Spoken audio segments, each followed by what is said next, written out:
Hey guys, and welcome back to GeoCam. Okay, my name's George.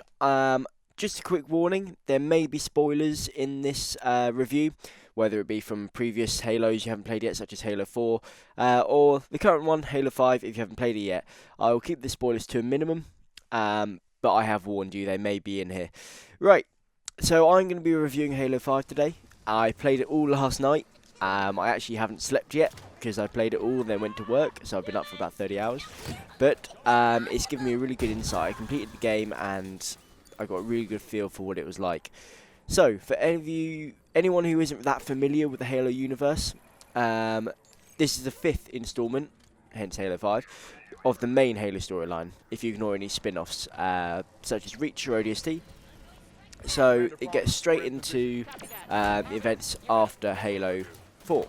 A little bit of time has passed since the events of Halo 4, where we're a bit unsure of what's happened to Cortana, and etc. What's going to be happening with the Forerunners. In Halo 4, you had a new enemy introduced, the Prometheans, and they play a massive role in Halo 5. The Covenant, not so much. The Covenant are kind of pushed to the side, and it's all about the Forerunners and the Prometheans. There is a storyline within Halo 5 that involves the Covenant, but it's not as... it's kind of like a little side story compared to the main thing. Okay, so feel of the game. It's, compared to other Halos, it's very fluid, it's very well put together, and although obviously it's Halo, and it's not realistic, it feels more realistic to play than any previous Halo. It's very intuitive and reactive, and it reacts in the way that you would expect it to react if that was actually possible, if you see what I mean. Everything just feels so much better than it did in other games, and I love the previous Halos. In fact, Halos are probably my favourite game out of any franchise, whether that be GTA or Call of Duty or whatever. But this just has this whole new feel about it. The controls are set up slightly differently. You can now aim down the sight of almost any weapon, without, like, just in like a normal first-person shooter. So it feels a lot less clunky. There's a lot of new physics and power-ups and abilities that you can use while actually controlling your Spartan. For instance, you can now climb ledges. So instead of just jumping up and down on the spot, and just basically rubbing up against walls trying to jump over them, you can actually climb up ledges now by double tapping the jump button, which makes the whole game feel, like I said, more realistic and well put together, and it just flows better. You also have new abilities in terms of the actual Spartan armor. You have a booster pack, which is default throughout the entire campaign, allowing you to boost around a little bit, do power punches, and do like ground pounds. So if you're up in the air, you can use your booster, ram yourself into the ground and create a big explosion, which is awesome. In the background, I will mention I'm playing one of my favourite missions from the campaign. It actually does involve a lot of the Covenant, after what I've said, but it's probably one of the main 2 Covenant missions that you will encounter. But even within those, you also do encounter Prometheans. Now, the Prometheans have gone through a massive upgrade. You have the Prowlers, the little dog things, which are kind of the same as they were in Halo 4, but they've introduced a new one in between the Prowlers and the Knights, which is called the Halo Soldier? The Promethean Soldier. The Promethean Soldier basically takes the middle ground, and in Halo 4, the Knight was like the kind of standard enemy you would be challenged to defeat, and they weren't too difficult to beat. Now it's the soldiers which are kind of in their place, and they've upgraded the Knights. The Knights are tough. You have to destroy certain aspects of them and hit them in certain points, and they are actually really hard to beat, especially when you get a whole group of them, which can be quite annoying at times. The amount of times I've been caught out by one of the Knights. But the soldiers are actually relatively easy to kill, but yeah, just come in massive numbers, like the Prowlers. Right, so we've talked a little bit about the new enemies, the Prometheans, they've also introduced, on the Promethean side, a new vehicle. I don't know exactly the physics behind how it would work, because obviously Prometheans are essentially data. But you have the Phaeton, which is a flying vehicle. It's the only vehicle, as far as I'm aware, that you can use on the Promethean side, and it's very much like using a Hornet or a Falcon from previous Halos. Just up, down controls using the bumpers. It doesn't fly like a Banshee, which flies much more like a plane. It flies much more like a helicopter. You've got two basic weapons, the machine cannon and the rockets, which fires a multiple barrage of rockets, which seem a little bit underpowered to me. They aren't able to destroy things you would expect to destroy in one hit. But other than that, it is a good vehicle. It has a dash function instead of a boost option. So when you press boost, it will dash forward instantly a few meters instead of having a constant boost like you would have on a Banshee. Unlike in Halo 4, you don't get to fly a Pelican. I'll just mention that now. Don't know why, but yeah, I would love to fly a Pelican again. It was pretty awesome in Halo 4. At the end, when you're flying a Pelican around, which is the first time you've ever been able to do it in any of the games, I was kind of hoping to look forward to that being a bigger part of Halo 5, but it looks like they haven't decided to do that in the game. So sorry if that's ruined anything for anyone who is hoping for that. Weapons. Weapons have gone through massive changes and upgrades and adding new weapons in. Lots of the weapons have changed how they fire, how they, obviously their aesthetics, their look, and the power of them. The power ratios have been changed drastically. The biggest noticeable difference, I would say, is in just a little plasma pistol the grunts use. In previous Halos, they're a bit wimpy, no one ever really actually used them, and the only thing they were useful for is getting rid of shields when you charge them up.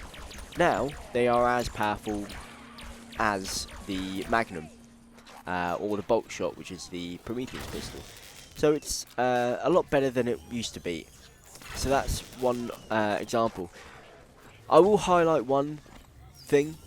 The Bolt Shot, which I just mentioned, which is the Promethean's pistol, is a multi-purpose weapon and could be used to complete the game. It's very powerful. It's basically a battle rifle in pistol form. Fires 3 short bursts of ammunition. Has a miniature kind of guiding system, so it's very hard to miss, and works very well against the Prometheans, and there's lots of ammo for it everywhere.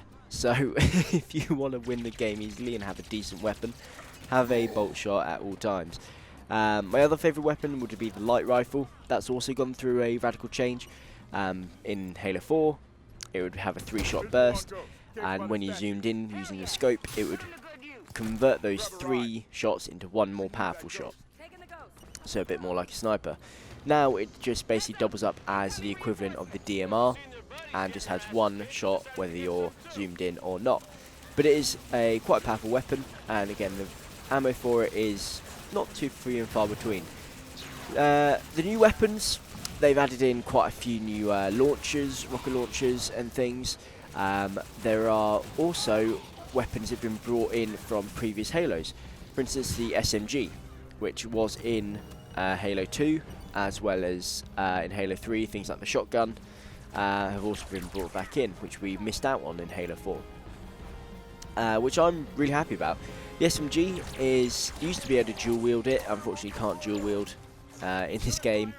But yeah, it's really powerful. It's basically, the SMG is a powerful, much higher fire rate of the assault rifle, and it just rapes anything that comes across it. It does. It's good. It's a good weapon, but it does eat through ammo, and there is not much of it around. They class it as kind of a special weapon that you'll be lucky to find. Although they aren't that uncommon, they're not one you'll find a lot of ammo for.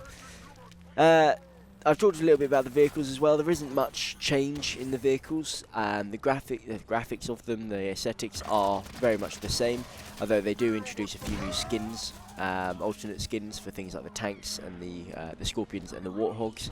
They have a few new skins on them to make them look a little bit different. The physics of how they drive and how they're used are very much the same.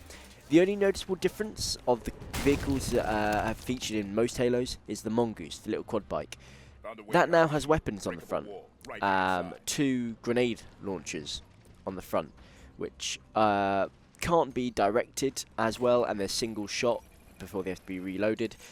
But they it adds a little bit of a bite to something that before was just a little bit useless. That was just a little fast, nippy way of getting around, but now it has a little bit of a bite to it. Okay, let's get on to the main story. Obviously, Halo has this incredible story universe behind it, and 343 Industries has this huge responsibility to create an immersive story. And they did really, really well in Halo 4, and they really delivered in Halo 5. It's an incredibly dramatic, in-depth kind of story. It jumps around a little bit. You end up being on, I think, 4 different planets, and you jump between 2 different teams, Team Osiris and Blue Team, which is Spartan Locke's team and Master Chief's team. You play more with Team Osiris, which I was a little bit disappointed at. You only play with Blue Team and the Master Chief a few times, which I thought was a little bit sad, but he is in the story quite a lot through cutscenes and whatever. And on that note, the cutscenes really help bring the story together. They are really incredible. They've used live action actors to bring it a bit more realism into it, and they've gone all out, which is a little bit it feels a little bit like they've taken away from the actual gameplay and put it all into the cutscenes. There are very few moments within the actual game where I felt, whoa, that was awesome, when I was actually playing the game. In Halo 4, I remember one particular moment where you are introduced to the Mammoth, which is a giant, basically all-terrain vehicle moving base, and you kind of go around the corner and it's there and it's huge. It's like, whoa, that was awesome. Yeah, I don't really feel like that really happened much during the actual gameplay. It all happened during cutscenes, which is good. It kind of brought the story together and it's really cool. I just wish there was kind of more wow moments within the story itself.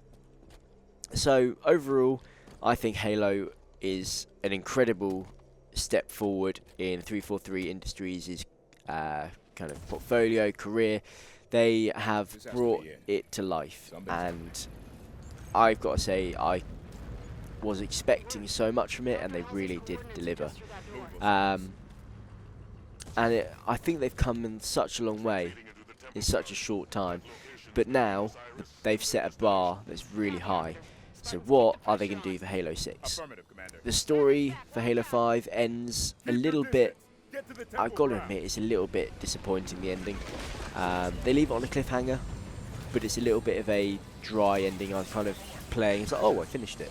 There was no big last mission where it was obvious, or last boss where it was obvious that you finished the game. You kind of just went into the last cutscene after you finish it, and you're like, oh, okay, I'm done. Great. That was awesome, but I was expecting a little bit more from it. But it does set it up. It's kind of obvious what the story is going to be based around for Halo 6.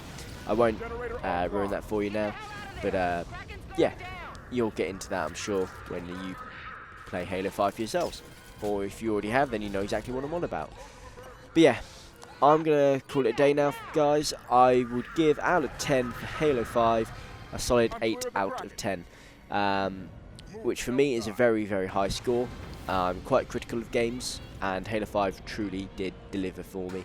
Every aspect of it was really, really immersive and fantastic, and the story was mind-blowing, dramatic, and really answered a lot of questions for the Halo universe which needed answering. So now that they can focus on a whole fresh story and focus on ending this trilogy of Halos which 343 Industries is working on. Yeah, I'm going to say goodbye now, guys, and I hope you've enjoyed this review. Hope it's been useful for you, and I will see you all next time. Bye. Damn, Osiris, that is beautiful work.